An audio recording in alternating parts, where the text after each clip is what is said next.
Téléspectateurs de Paroles Créatrices, Info et vaillants et valeureux serviteurs de l'Éternel, le Seigneur Jésus-Christ, notre Dieu Tout-Puissant, que les grâces incommensurables du Seigneur Jésus-Christ vous soient données au siècle des siècles.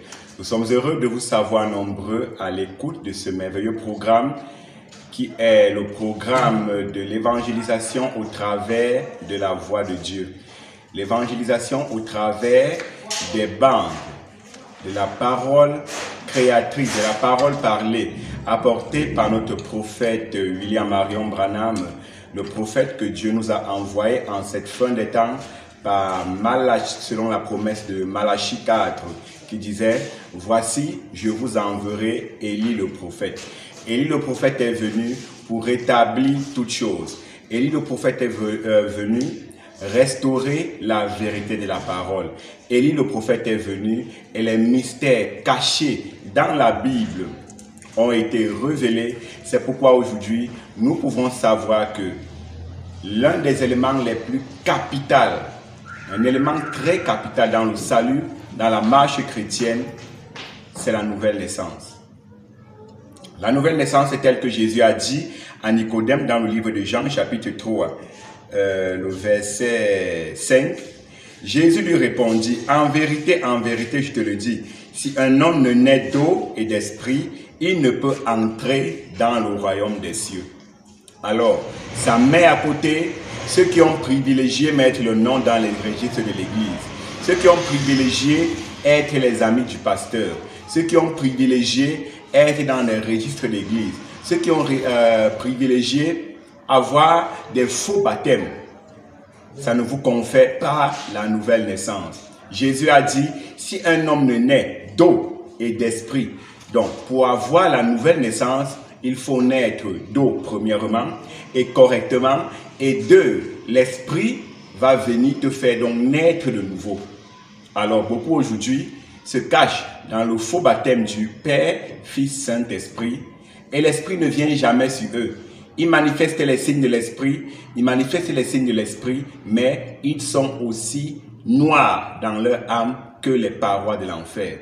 Aujourd'hui, le Seigneur t'invite à écouter ce message. Il faut que vous naissiez de nouveau, afin que tu comprennes quelle est l'importance capitale dans la vie d'un chrétien, dans la vie d'un homme, de naître de nouveau s'il veut voir le royaume des cieux. Le royaume des cieux, c'est le Seigneur Jésus-Christ qui est venu et il a fait la promesse en disant « Dieu a tant aimé le monde qu'il a donné son Fils unique afin que quiconque croit en lui ne périsse point, mais qu'il ait la vie éternelle. » Pour accéder à la vie éternelle, il faut naître de nouveau. Pour être Camerounais, nous sommes nés Camerounais. Pour être Français, nous sommes nés des Français. Et pour naître du ciel, et pour être un citoyen du ciel, il faut naître du ciel. Que le Seigneur vous bénisse à l'écoute de ce merveilleux message de sa parole. Alors que nous écoutons ce message, il faut que vous naissiez de nouveau. Que le Seigneur vous bénisse richement. Word, born again, we ought to seek it out with all of our heart. Amen. To find out what it means. Oh, si nous pouvions prendre ce terme ce matin et en décortiquer le sens, voir qu'il est totalement impossible. Et alors, si c'est si important, si primordial, qu'il est totalement impossible d'entrer dans le royaume des cieux ou même de le voir, à moins de naître de nouveau, et qu'il y a tellement d'interprétations différentes de ce terme « naître de nouveau », nous devons chercher de tout notre cœur pour en découvrir le sens. There's not a person in here that wants to go to torment. There's nobody. And you don't drive hundreds of miles over icy roads and spend your living, your money, just to come to the church here to, well, say, shake hands with the people, although you love to do that, and to hear the pastor, myself, and other ministers speak the word. You get that wherever you are. Pastors, ministers, just like we are. Servants of Christ. But there's something that draws you here. And to this particular place. Il n'y a pas une personne ici qui veuille aller dans le lieu de tourment. Personne. Et vous ne faites pas des centaines de kilomètres en voiture, sur des routes verglacées, et vous ne dépensez pas votre revenu, votre argent, rien que pour venir à l'église ici pour, serrer la main aux gens, bien que vous aimiez faire cela, et entendre le pasteur et moi-même et d'autres ministres prêcher la parole. Vous en trouvez où que vous soyez, des pasteurs, des ministres, tout comme nous, des serviteurs de Christ. Mais il y a quelque chose qui vous attire ici, à cet endroit en particulier. Therefore, it's the duty of we as pastors to see that this flock is fed and fed right. Because God Almighty will require your blood at our hands. At the day of the judgment, we'll answer for you. Alors, il est de notre devoir, en tant que pasteur, de veiller à ce que le troupeau soit nourri, et qu'il soit nourri correctement. Parce que le Dieu Tout-Puissant nous redemandera votre sang. Et au jour du jugement, nous aurons à rendre des comptes pour vous. So seeing this great, tremendous responsibility that's placed upon us, and God has given us people who love us and come to hear us, then we should spend our time constantly watching for your souls. Alors, en voyant cette énorme responsabilité qui repose sur nous, et puisque Dieu nous a donné des gens qui nous aiment et qui viennent nous écouter, nous devrions passer notre temps à veiller sans relâche sur vos âmes. And when the first little thing we see raising up, it's not right, it's our duty to come to that person because we are shepherds watching that sheep. Et dès lors que nous voyons surgir la moindre chose qui n'est pas en ordre, il est de notre devoir d'aller voir cette personne, puisque nous sommes des bergers qui veillent sur cette brebis. And if I see that sheep eating on a weed that will kill it, I better drive it away from that weed. Jerk the weed right away from it so it cannot get to it because it'll kill the sheep. Et si je vois cette brebis manger une mauvaise herbe qui la tuera, je ferai mieux de l'éloigner de cette mauvaise herbe, lui arracher cette mauvaise herbe, afin qu'elle ne puisse pas l'atteindre, parce que ça tuerait la brebis. And there is known in the western countries a weed that an animal can eat. It's called loco weed. I don't know whether anybody ever heard of it or not. Loco weed, yes. A horse can eat that and you just can't do nothing with him. Il existe, dans les régions de l'Ouest, une mauvaise herbe qu'un animal mange. On l'appelle l'herbe loco.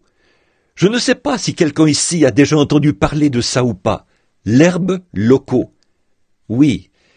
Si un cheval en mange, vous ne pouvez plus rien faire avec lui. He just becomes an outlaw. You can't put a saddle on him and you can't do nothing with him. It's called loco weed. And you must keep your stock away from that weed. Il devient complètement rebelle. Vous ne pouvez pas lui mettre de sel.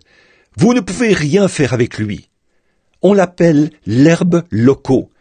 Et il faut que vous teniez votre bétail éloigné de cette mauvaise herbe. And if it'll cause a horse to eat something, it'll eat something that throws him into this condition, into this spasm, why, you would be a very poor cowboy to let your horse eat loco weed. It shows that you don't care. Et si ça peut amener un cheval à manger quelque chose, ou plutôt, si un cheval, s'il peut manger quelque chose qui le met dans cet état, qui provoque ces accès de folie, eh bien, vous seriez un bien piètre cow-boy si vous laissiez votre cheval manger une mauvaise herbe, cette herbe loco. Cela montre que ça vous est égal.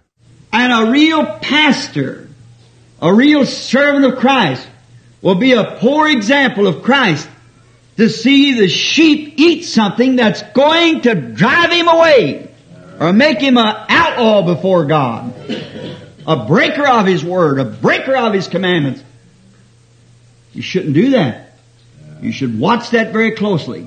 Et un véritable pasteur, un véritable serviteur de Christ, serait un piètre exemple de Christ s'il regardait la brebis manger quelque chose qui la ferait s'éloigner ou qui ferait d'elle une rebelle devant Dieu, une violatrice de la parole, une violatrice de ses commandements. Vous ne devriez pas faire cela. Vous devriez surveiller cela de très près.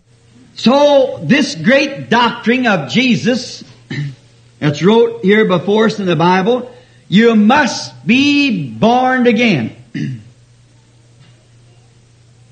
There is so many different versions of it, as I have said before.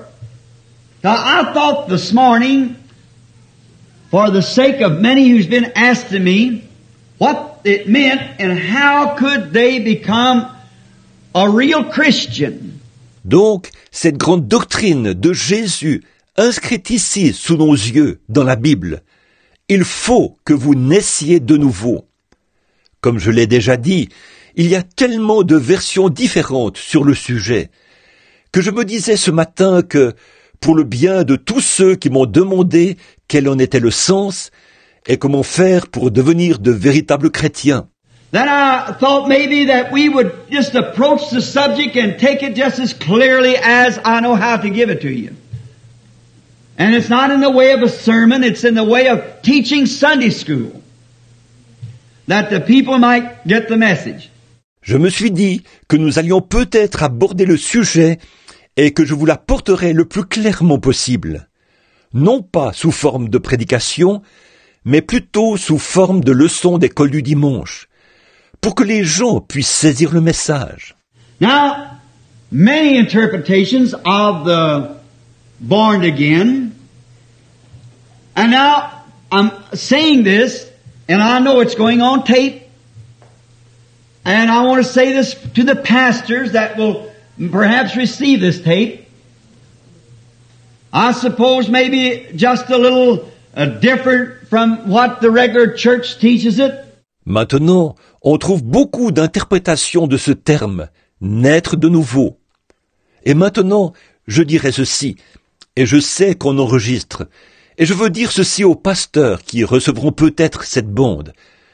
Je suppose que c'est un peu différent de ce que l'Église a l'habitude d'enseigner à ce sujet. I teach and believe can sufficiently prove by the Scripture that you're born of the Spirit and then baptized into the body. Amen. By the Holy Spirit. Moi, j'enseigne et je crois pouvoir très bien le démontrer par l'Écriture, qu'on est de l'Esprit et qu'ensuite on est baptisé dans le corps par le Saint-Esprit. Now, many of them teach that just to come up and be recognized before the congregation and so forth as a sinner, that you want to accept Christ as personal Savior, that is the new birth. Maintenant, nombreux sont ceux qui enseignent que le simple fait de s'avancer et de se faire connaître devant l'assemblée et tout ça, comme pécheur, et de vouloir accepter Christ comme sauveur personnel, c'est cela la nouvelle naissance. Many believe that water baptism is the new birth. And some of them believe that you're born of the water when you're baptized in the water. Bien des gens croient que le baptême d'eau, c'est cela la nouvelle naissance. Et certains croient qu'on naît d'eau quand on est baptisé dans l'eau. And there's so many different versions of it. A lot of them, many, believe that to recite a creed and believe on a doctrine of a church. Et il y a tellement de versions différentes sur le sujet. Bon nombre d'entre eux, bien des gens croient que le fait de réciter un credo et de croire à la doctrine d'une église. Just accept it, say, I believe in the holy church of so and I believe God to be the Savior of man and so forth. And from this day on, I become a member of this church and fellowship with the Christians. They believe that that's born again. De simplement l'accepter et dire « Je crois à la Sainte Église, telle Église, et je crois que Dieu est le sauveur de l'homme, et ainsi de suite. Et à compter de ce jour, je deviens membre de cette Église, et je vais être en communion avec les chrétiens. » Ils pensent que c'est cela, naître de nouveau. And although the creed that they recite, I do not believe that we could criticize it. Some of them are pure and holy. Some of them are real scriptural. Bien que ce credo qu'ils récitent, je ne crois pas que nous puissions le critiquer, car certains sont purs et saints, certains sont vraiment conformes aux Écritures. But the scripture is not applied in the right place. Amen. And even applying the scripture, I believe that the new birth is something beyond that. Mais l'Écriture n'est pas appliquée là où il faut. Et même si vous appliquez l'Écriture, je crois ceci, que la nouvelle naissance est quelque chose au-delà de tout cela. Even though how well you might mean it, I believe something that the new birth is far beyond your good intentions. Amen. And your thoughts, minds. It's beyond that. Peu importe à quel point vous voulez bien faire, je crois que la nouvelle naissance est bien au-delà de vos bonnes intentions et de vos pensées, de vos capacités intellectuelles. C'est au-delà de tout cela. I do not want to say this for to be sacrilegious, and I do not throw any slams at any organization of church. But a lot of it reminds me of a Jew, a little, it's a joke. Je ne veux pas dire ceci pour être sacrilège, et je ne fais de remarques désobligeantes envers aucune organisation d'église. Mais ça me rappelle beaucoup l'histoire d'un juif.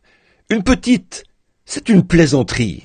And I do not believe that jokes should be told at the pulpit. It's no place for a joke.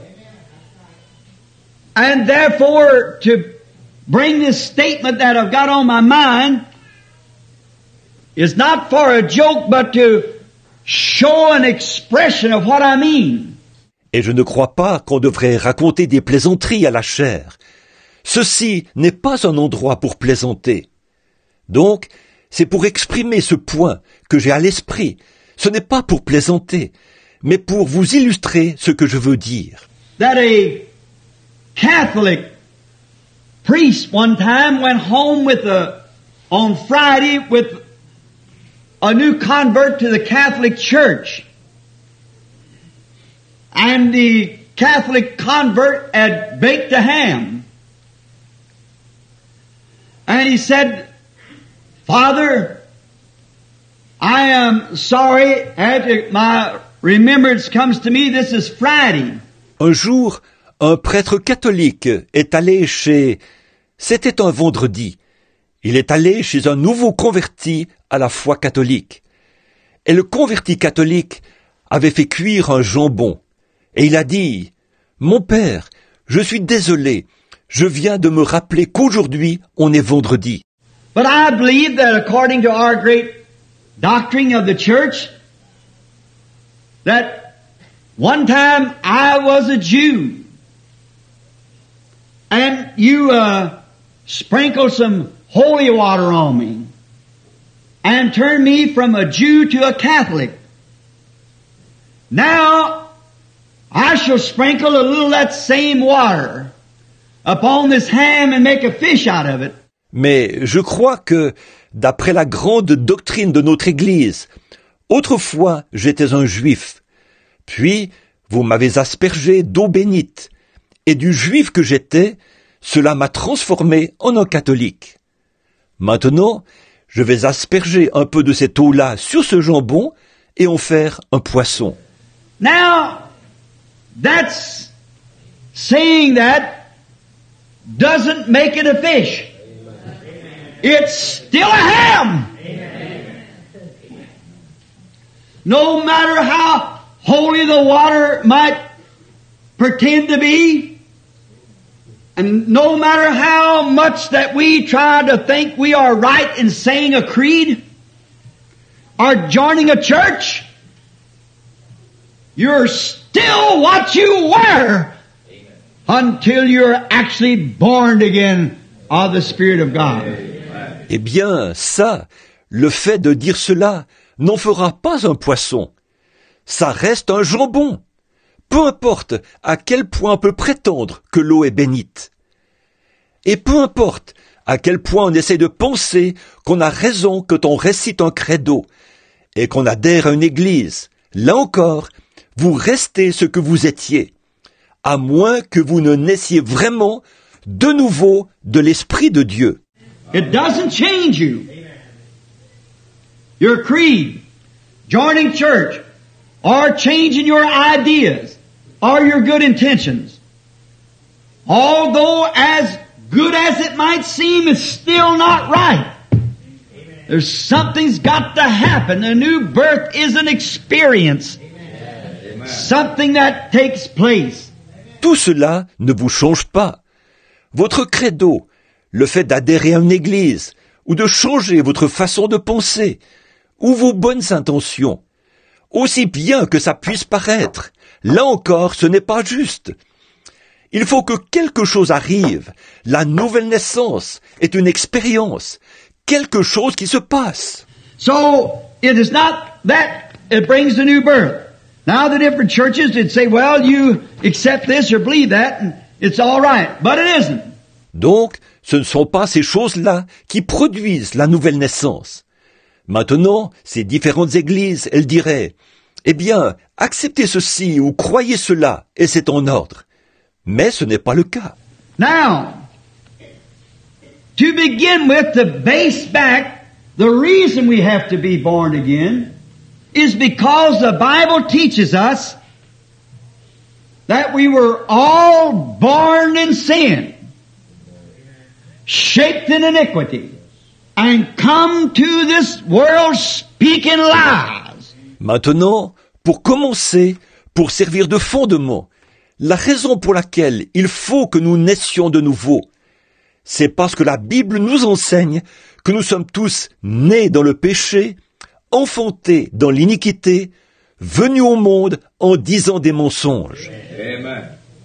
Then that shows us that our nature, to begin with, is sinful. To start with, we're no good to begin with. Alors, cela nous montre que, pour commencer, notre nature est pécheresse dès le départ. Nous ne valons rien pour commencer. So, we cannot claim anything by our shrewdness, our sincerity, or how great we are, how little we are, or whatever more. We are altogether wrong to begin with. And there is nothing at all that we can do about it. Nous ne pouvons donc pas revendiquer quoi que ce soit sur la base de notre habileté, de notre sincérité, ou de notre importance, ou de notre petitesse, ou quoi encore. Nous sommes entièrement dans l'erreur, dès le départ. Et nous ne pouvons rien y changer. You cannot, Jesus said, who by taking thought can add to his statue, one measure to his statue. Vous ne pouvez pas. Jésus a dit, qui, par ses inquiétudes, peut ajouter une à sa taille, une mesure à sa taille. You can take all the thoughts, do all the dreaming of it, read it, study it, examine it, and everything else, and you can't help yourself one iota. So that just throws it all out. I'm so glad it does. Amen. Because if it laid in the thought of knowing something smart, we poor illiterate people would be left out. Amen. So we wouldn't have a chance. Vous aurez beau vous inquiéter constamment, rêver de cela constamment, lire à ce sujet, l'étudier, l'examiner et tout ça. Et ça ne vous aidera pas d'un seul iota. Alors ça élimine déjà tout ça. J'en suis heureux, parce que si cela résidait dans l'idée de connaître quelque chose, d'être intelligent, nous, pauvres illettrés, nous aurions été mis à l'écart, et nous n'aurions eu aucune chance. But God changed it, or never had it that way in the beginning. The churches always makes it complicated. God makes it simple. So it's brought down into a place where all of us can see. All of us can have it. It's for whosoever will. Mais Dieu a changé les choses. Ou plutôt, ça n'a jamais été son mode de fonctionnement dès le départ. Les églises compliquent toujours les choses. Dieu, lui, les simplifie. Alors les choses sont ramenées au point où nous pouvons tous voir. Nous pouvons tous avoir cela. C'est pour celui qui veut. Now, one man could not save the other. Now, it makes no difference what anyone tries to say. No man can save another. No matter how smart, what his office is, let it be a pastor, priest, bishop, cardinal, or pope. He cannot have one thing to do with saving any man's life, because he is a sinner himself. Bon, maintenant, aucun homme ne pourrait en sauver un autre.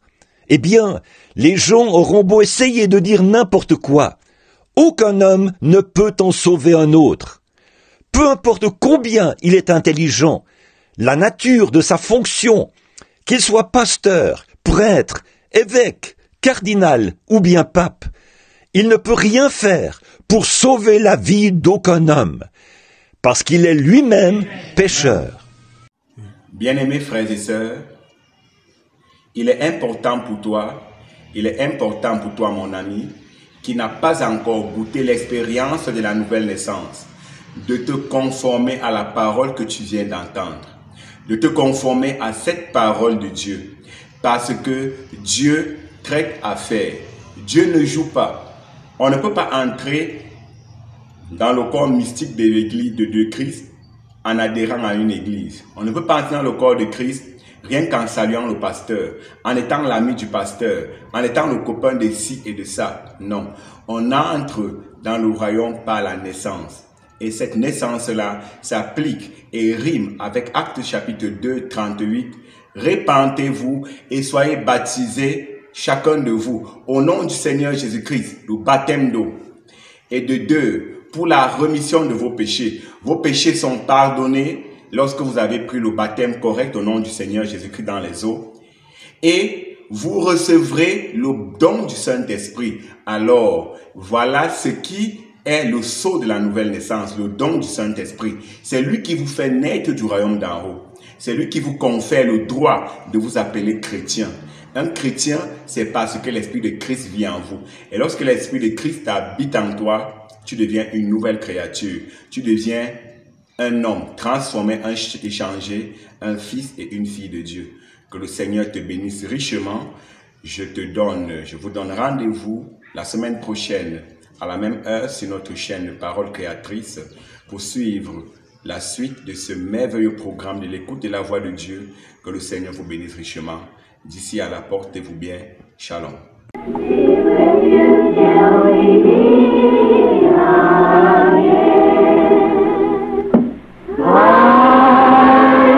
Que par son conseil, il vous guide, vous soutienne.